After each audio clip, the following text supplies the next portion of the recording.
Time now for Better Money Boston. Joel Johnson is managing partner at Johnson Brunetti. Joel, let's talk about the rules that have changed for when we take money out of our retirement accounts.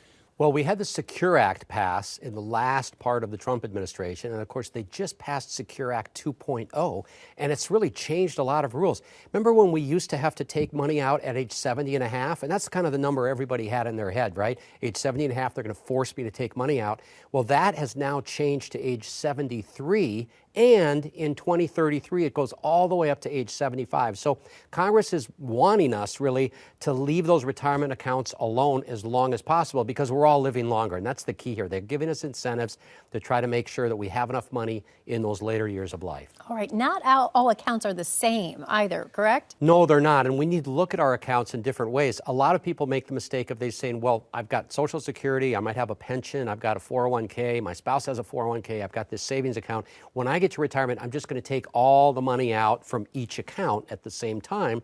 That's not the right way to do it. We need to look at the different types of accounts, how they get taxed, what rate of return we're earning on them, and then based on that information depend what sequence of withdrawals am I going to take? Because quite frankly, some of us want to drain one account completely to zero before we touch the other accounts. And there's a penalty here if you don't get it right, correct? Yeah, there's a big penalty. So if we don't take money out of our retirement accounts at that age we're supposed to, remember why I said it was 73 earlier, then there's a 25% penalty of what we were supposed to take out. Now, the good news is that used to be 50% penalty, but again, now it's 25%. Still a pretty big penalty if we don't get this required minimum distribution correct. It's a lot to keep track of, and it's important. You have a free book to help with this. Yeah, we sure do. So we have a book, and it's called The Secure Act and the Secure Act 2.0. And Megan, what this does, it gives us all the new rules, and it's real important we know these rules because if we don't follow the rules, there could be substantial penalties. Indeed. As you mentioned, this is an important book. It is free,